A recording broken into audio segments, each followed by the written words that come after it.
All right, let's talk about your last vacation. Was it Paris? Did you take a picture holding up the Leaning Tower of Pisa?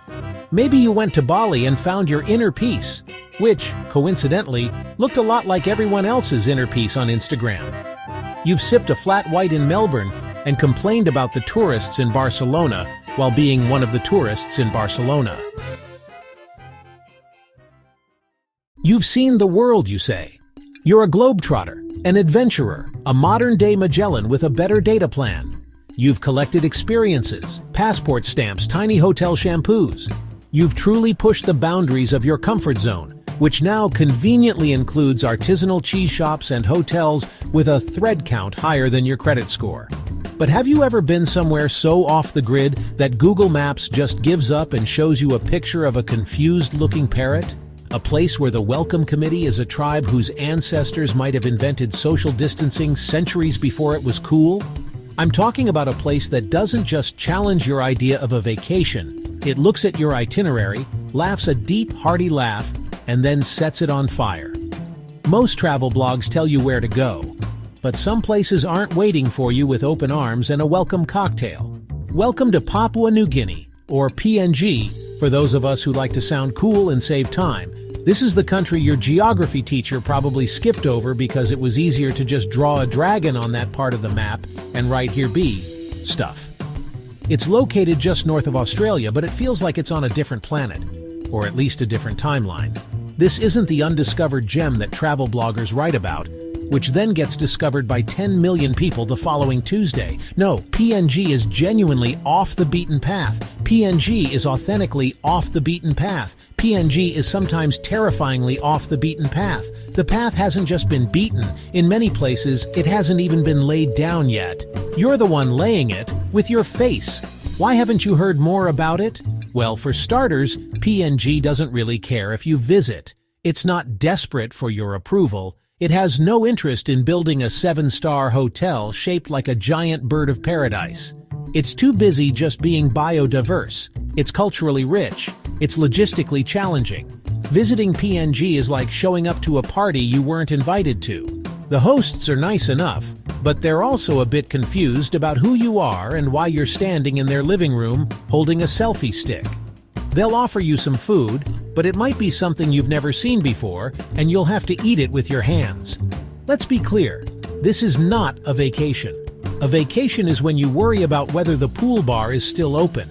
A trip to Papua New Guinea is when you worry about whether the pilot can land a tiny plane on a grassy strip carved into the side of a mountain. And he does it beautifully, by the way. This is a place for people who hear limited infrastructure and think, an adventure. Not does that mean no room service? It's the ultimate humble brag of travel destinations. Let's talk about the scenery in Papua New Guinea. Forget what you think you know about natural beauty. The rolling hills of Tuscany are cute. The fjords of Norway are dramatic. The Grand Canyon is, well, it's a very big hole. But PNG's landscape operates on a completely different level of epic. This is nature in all caps, with several exclamation points. It's as if the planet decided to cram all its most dramatic features, volcanoes, rainforests, coral reefs, and misty highlands, into one place just to see what would happen.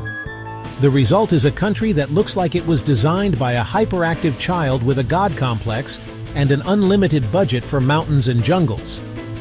You have active volcanoes that casually burp ash clouds into the sky, reminding everyone who's really in charge. Then there's the Sepik River, a monstrous, muddy serpent that snakes its way through the country for more than 700 miles. It's less of a river and more of a gigantic, slow-moving ecosystem that's home to entire villages, spirits, and crocodiles that are probably old enough to have seen the dinosaurs go extinct. And the birds. Oh, the birds. Papua New Guinea is home to the famous birds of paradise. Creatures so flamboyant, so extra, they make peacocks look like they're dressed for a funeral. These birds have dance moves that would put Michael Jackson to shame, all in the name of love. But it's not all fabulous plumage. You also have the cassowary, a bird that looks like a prehistoric turkey that just lost a fight with a box of crayons. It's one of the few birds in the world that can, and occasionally will, disembowel a human.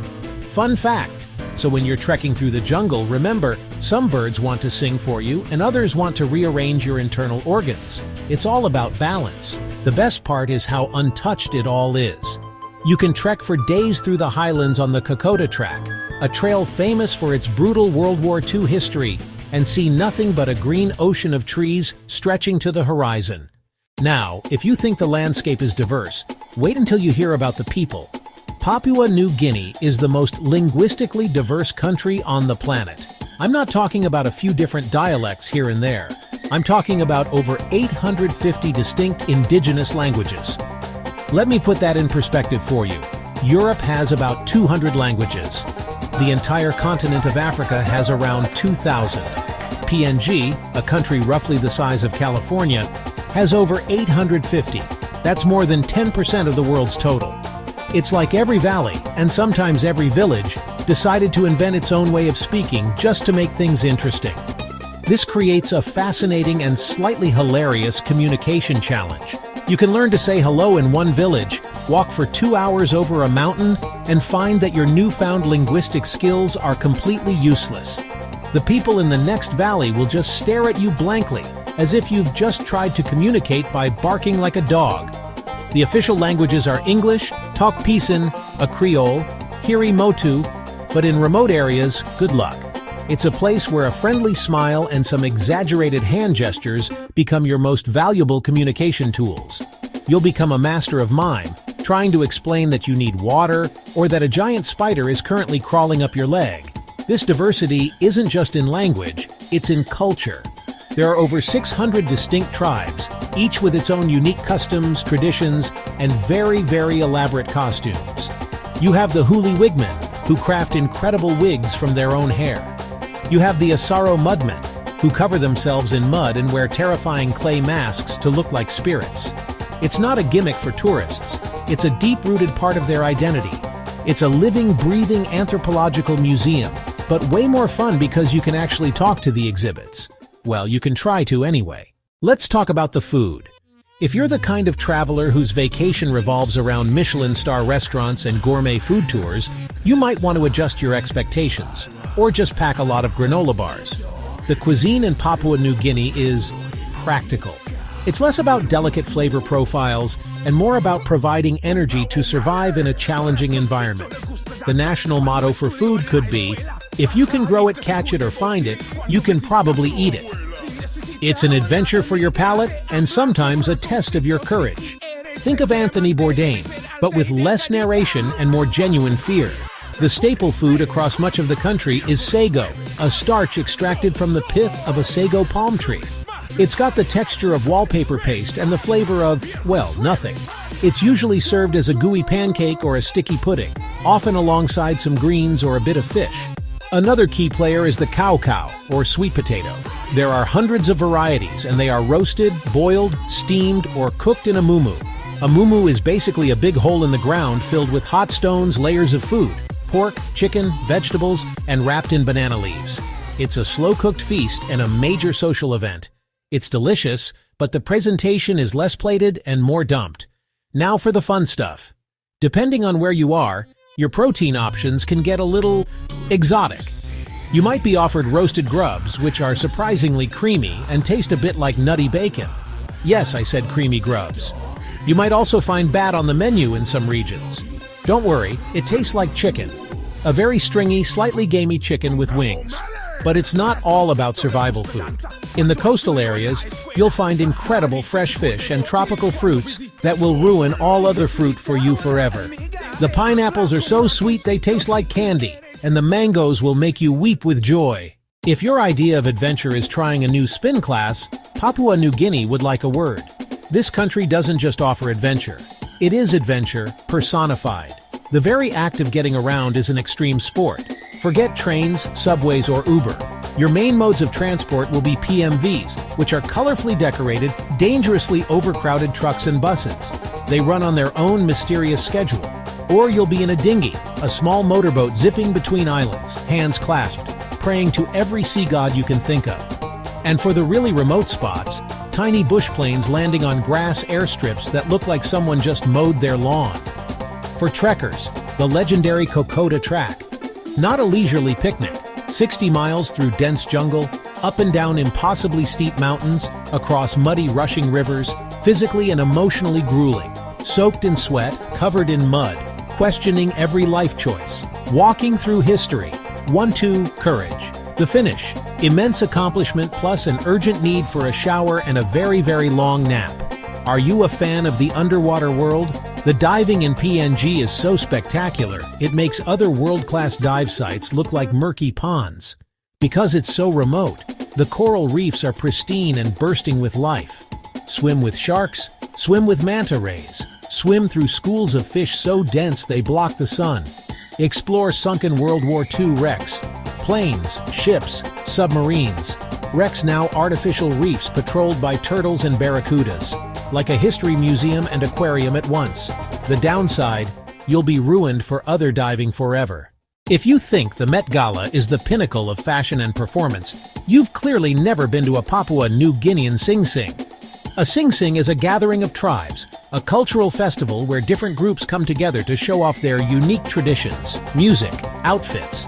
And when I say outfits, I don't mean a nice suit or a fancy dress. I mean spectacular, jaw-dropping, full-body works of art made from feathers, shells, bones, leaves, paint. It's a riot of color, sound, and movement that makes Coachella look like a quiet afternoon at the library.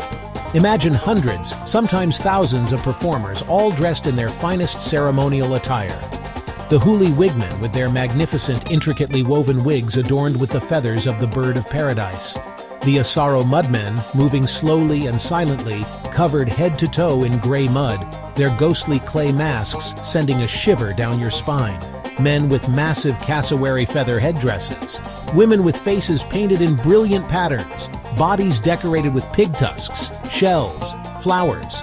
Each costume tells a story, a history of the tribe, their connection to the land, and their spiritual beliefs. It's the most vibrant, living display of culture you will ever witness. The music is just as powerful. There is no DJ, no pre-recorded track. The soundtrack is the rhythmic thumping of kundu drums, the chanting of ancient songs, and the shaking of seed pod rattles. Each group has its own rhythm, its own dance. The ground literally trembles with the energy of it all. It's hypnotic, it's primal, and it's deafeningly loud. You feel the music in your chest, a visceral connection to something ancient and profound. It's not a performance for you, the tourist. It's a celebration of identity, a competition of pride, and a way of keeping traditions alive for the next generation. Amidst all the wild landscapes, terrifying birds, and confusing languages, there is one thing in Papua New Guinea that is consistently, overwhelmingly wonderful: the people. You might expect a place this remote and rugged to be inhabited by people who are guarded or unwelcoming. You would be completely wrong. The people of PNG are some of the warmest, most generous, most curious people you will ever meet. In a country with very little in the way of modern infrastructure, the human connection is everything. And you, the strange-looking visitor, are a source of endless fascination. The Wantok system is a cornerstone of PNG society. The word Wantok comes from the Tok Pisin for one talk, meaning people who speak the same language. It's a system of social obligation and support, a deep-seated belief that you must take care of your people, your family, your tribe.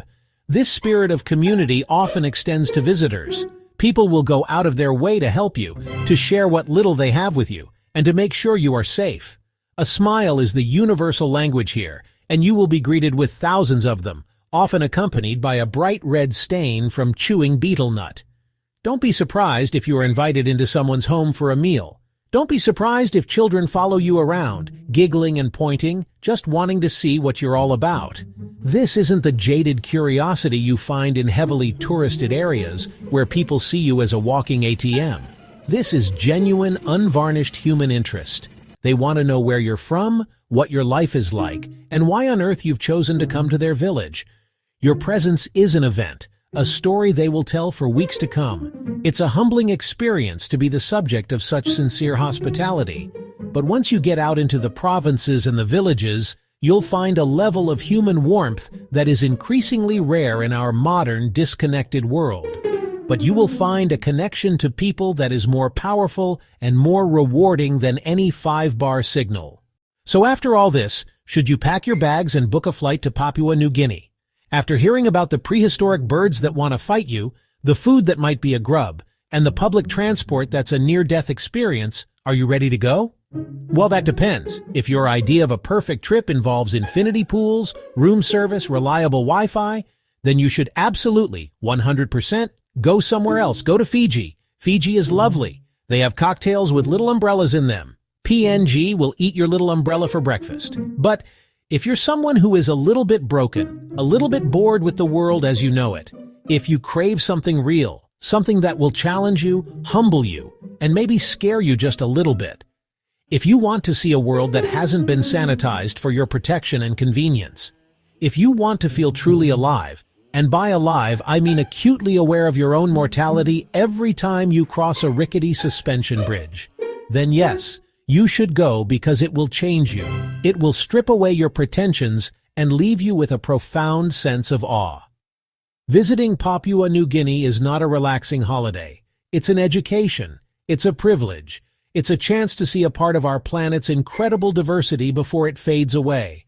You'll come back with stories that your friends won't believe. Just don't say I didn't warn you, or, secretly encourage you.